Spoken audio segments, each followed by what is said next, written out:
Hai, saya Joe. Balik lagi di Dinding Joe. Bagi kebanyakan pasangan, berfoto bersama tunangan pada saat makan malam dan mempostingnya di media sosial adalah hal yang menyenangkan. Dan semua ini sebenarnya normal saja dilakukan oleh pasangan yang sedang bahagia. Namun, sayangnya tidak semua orang berpikir demikian. Isra Ghraib lahir pada tahun 1998 di kota Bet Shahur yang terletak di wilayah Palestina, tepatnya di sebelah timur Bethlehem, di mana kota ini populasinya hanya berjumlah 12.367 orang. Ketika beranjak dewasa, Isra mengambil jurusan bahasa Inggris di Bethlehem University. Dan bagi Isra yang pintar, kelas itu sangat mudah. Sehingga banyak mahasiswa baru yang mengelilingi dan membombardirnya dengan pertanyaan tentang cara mempelajari grammar bahasa Inggris. Dengan sabar, setiap kali ditanyain, Isra dengan senang hati menjawab semua pertanyaan mereka. Setelah lulus kuliah, Isra bekerja sebagai penata rias di sebuah salon kecantikan. Selain sebagai make-up artist, dia juga sangat aktif di media sosial. Isra memiliki lebih dari 12.000 follower di Instagram dan akun Snapchat-nya. Di mata teman-temannya, Isra dikenal sebagai seorang wanita yang berpenampilan glamor. Selain itu, dia juga seorang pekerja keras. Orangnya mandiri dan bisa menghidupi keluarganya melalui bisnis rias kecilnya. Walaupun Isra tahu, sangat susah bagi wanita di negara dia untuk memiliki impian, tapi diam-diam dia bercita-cita ingin menjadi penata rias terkenal dan suatu saat bisa berkeliling dunia. Pada saat itu, dia sudah mempunyai tunangan dan sedang mempersiapkan diri untuk menikah dalam waktu dekat. Mereka sedang mencari hari baik untuk melakukan pernikahan tersebut. Suatu hari, calon kakak iparnya yang merupakan kakak perempuan tunangannya menelponnya dan mengundangnya untuk pergi makan malam bersama. Isra pun mengajak tunangannya untuk ikut acara tersebut.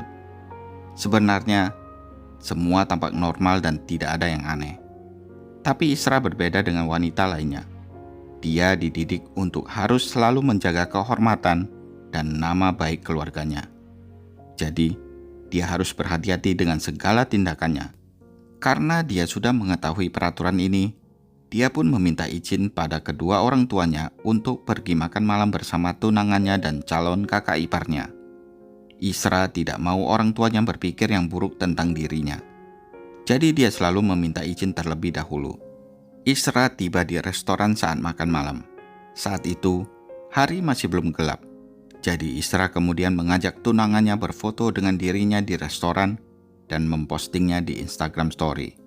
Selain berfoto, Isra juga memposting video di Instagram Story-nya tentang acara makan malamnya dengan tunangannya.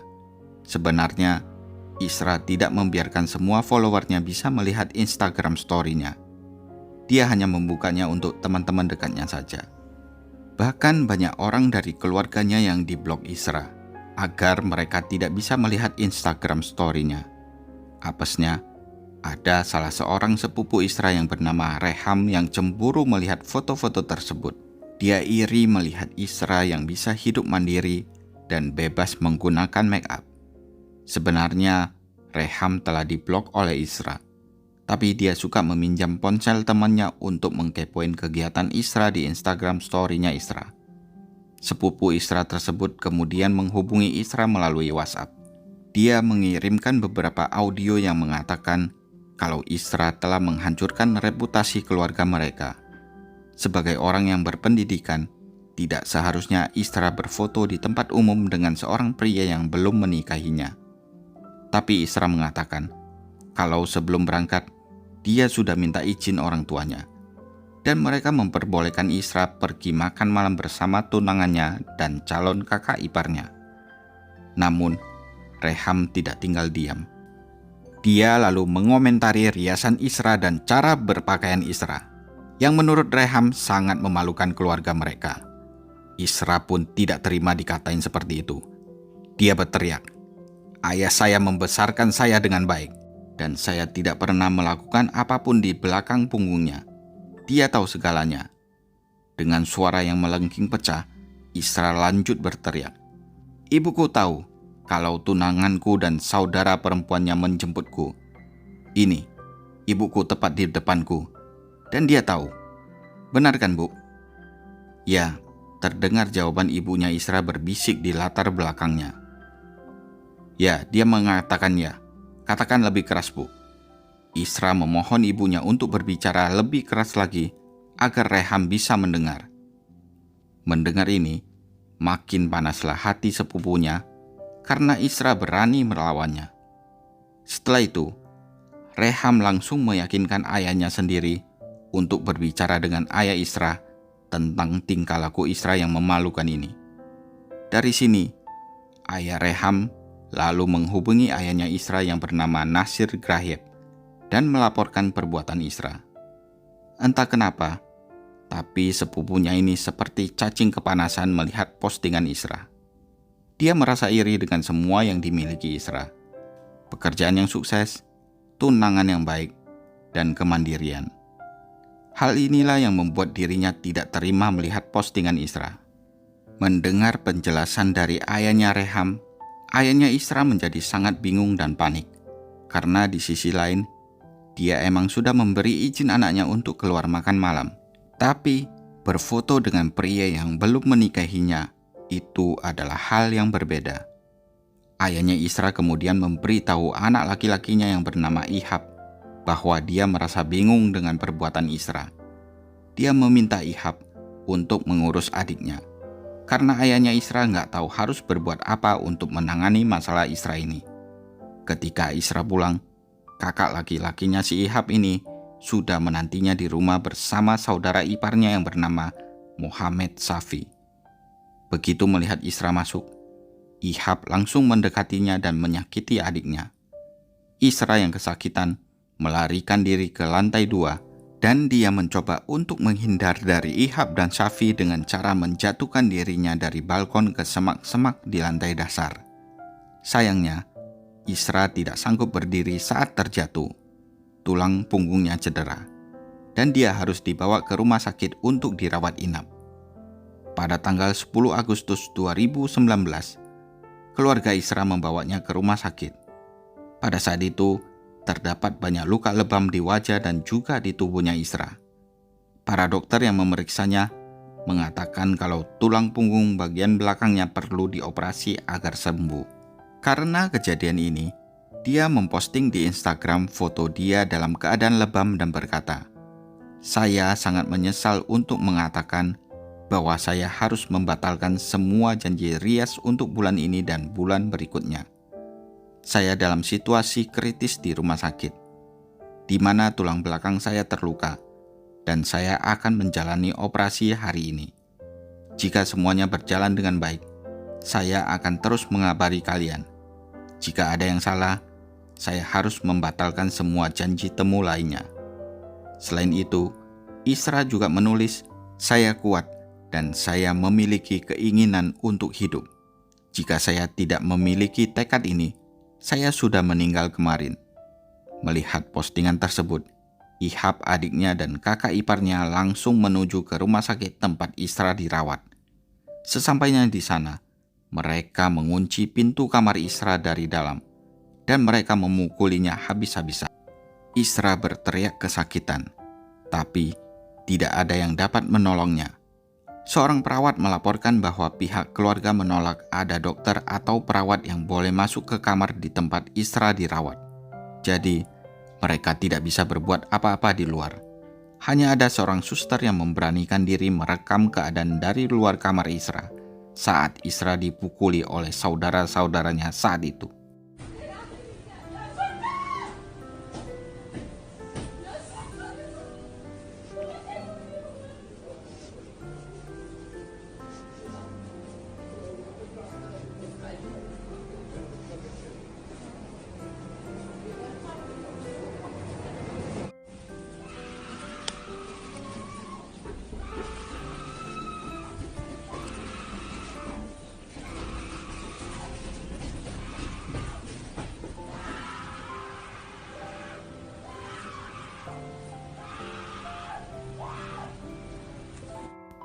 Dalam rekaman itu, terdengar suara seperti orang dibanting dan dipukulin habis-habisan. Anehnya, setelah kejadian itu, pihak keluarga meminta Isra segera dikeluarkan dari rumah sakit untuk menjalani perawatan di rumahnya. Mau gak mau, pihak rumah sakit pun mengizinkan Isra untuk keluar dari rumah sakit. Pada tanggal 22 Agustus 2019, 12 hari setelah dia keluar dari rumah sakit pertama, Isra masuk lagi ke rumah sakit. Pihak keluarga mengatakan bahwa Isra mengalami kejang-kejang dan detak jantungnya tidak beraturan. Dan saat itulah Isra menghembuskan napas terakhirnya. Karena dia seorang Instagramer yang followernya banyak, otomatis berita kematiannya menyebar dengan cepat. Media sosial pun ramai dengan hal ini. Namun ayah dan ibu Isra berusaha menutupi kejadian yang sebenarnya. Mereka mengatakan kalau Isra terkena serangan jantung. Bahkan ketika publik mencurigai kalau ini adalah tindak kekerasan yang berakhir dengan pembunuhan, pihak keluarga tetap bersikeras kalau Isra mengalami masalah dengan jantungnya dan sempat kemasukan jin juga. Mereka bahkan sampai memanggil seseorang untuk mengadakan ritual pengusiran setan agar jin di tubuh Isra bisa keluar. Selain itu, pihak keluarga juga menjelaskan semua luka lebam yang ada di tubuh Isra itu adalah karena dia memukul dan menghempaskan dirinya sendiri ke tembok. Pada saat yang bersamaan, terjadi protes di mana-mana. Banyak masyarakat tidak percaya kalau kematian Isra adalah karena Isra kerasukan jin. Apalagi ketika rekaman video Isra berteriak-teriak di rumah sakit tersebar. Maka makin panaslah masyarakat menuntut agar kematian Isra diselidiki secepat mungkin. Berita ini dengan cepat menyebar ke Kanada, karena salah seorang pelakunya yaitu Ihab adalah warga negara tersebut. Gara-gara kasus ini, Ihab dilarang untuk masuk ke Kanada, padahal dia masih harus menyelesaikan kuliahnya di sana. Sempat terdengar rumor, pada saat Kanada mengeluarkan larangan tersebut, Ihab sebenarnya sudah berada di negara itu. Karena mendengar gosip ini, banyak penduduk Kanada yang membuat petisi dan mencari tanda tangan sebanyak mungkin agar pemerintah Kanada tidak akan membiarkan Ihab tinggal di negara itu lebih lama lagi. Pada tanggal 6 September 2019, Ihab, adiknya, dan saudara iparnya ditangkap untuk diinterogasi. Bersamaan dengan itu, hasil otopsi Isra juga keluar. Dan dari hasilnya diketahui kalau Isra tewas akibat mengalami kegagalan saluran pernafasan akut yang disebabkan oleh kekerasan yang dia alami begitu banyak, sehingga dia tidak berhasil bernafas dan kemudian dia kehilangan nyawanya. Mengetahui hasil tersebut, masyarakat pun makin protes. Hal ini memicu kemarahan masyarakat dari berbagai negara. Tagar "We Are All Isra" disebarkan di jejaring sosial sebagai bentuk solidaritas dengan Isra. Earlier this month, hundreds of people outraged at the death of Palestinian Isra Gharib launched a protest demanding justice. The fact that it's 2019 and that in Palestine our legal system is still structured in a way to allow murderers like the murderers of Isra Gharib to get away with this is appalling. The fact that it can happen in a hospital where it's supposed to be a safe space with no one saying a word is even more appalling. Persidangan dimulai pada tanggal 18 November 2020. Jadi, ada lebih dari setahun setelah semua hal tragis itu terjadi. Ada sekitar 40 saksi yang diundang untuk menghadiri persidangan ini. Mulai dari para dokter di rumah sakit tempat Isra dirawat, suster rumah sakit, dan juga seluruh anggota keluarga Isra.